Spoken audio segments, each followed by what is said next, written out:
if I were the Ukrainian High Command, I would be really jumping on that stuff and making sure that they keep everything strictly on the side of legality, because it guarantees that the Western support will continue to flow. What would Vladimir Putin, I'm sure this wasn't your aim, but what would Vladimir Putin have done differently had he been able to read your book before waging war in Ukraine? Yeah, no, I should send Vladimir Putin a copy, actually. Should you though? I don't know. Well, no, yeah, no, I see what you mean. Uh, okay, so let's just go through them, right? Strategy. Originally their strategy was to take over the whole country, and now it's limited to the Donbass. A key indicator of when a country doesn't have a realistic strategy is when they keep changing their goals, and that's exactly what we've seen from Russia. They were very overconfident. Their understanding that they'd be able to roll into Ukraine with 150,000 troops, take it over, install their own government, has clearly been shown to be rubbish. They massively underestimated the Ukrainians. They massively overestimated, an army that looked very good on the May Day parades in Moscow, actually, when it was put into combat against a competent enemy, started to fall apart. So that's the first thing, is this idea of the strategy was wrong, the resources weren't enough. Resources are part of strategy. So that's definitely the most important thing. And forming the right strategy is the most important thing you can do in war. And then, going on, the logistics has been quite poor. We spoke about corruption and why that didn't work earlier in the conversation. The morale, Russian conscripts were told they were going to go and liberate Ukraine, and actually it turned out that the Ukrainians were not happy to have them there.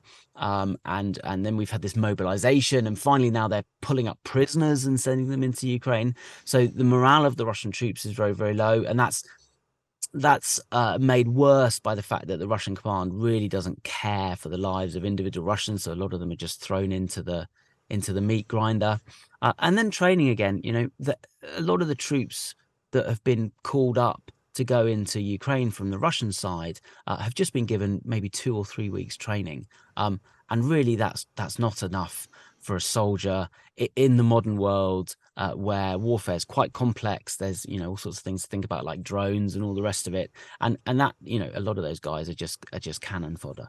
I think that, the key thing that Ukraine has to do is keep Western support. And so it's been very, very careful to fight the war in a legal way within the Geneva Conventions and so on and so forth.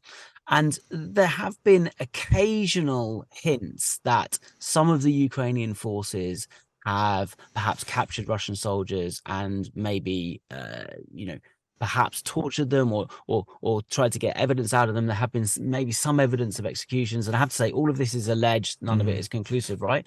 And that's something that I think the Ukrainians really need to keep a watch on, because it makes it very difficult for the West to support them if that is going on. And, it's a war, so it's difficult to get to the truth of these matters. And it's nothing on the scale of what the Russians have done when it comes to butcher and stuff like that.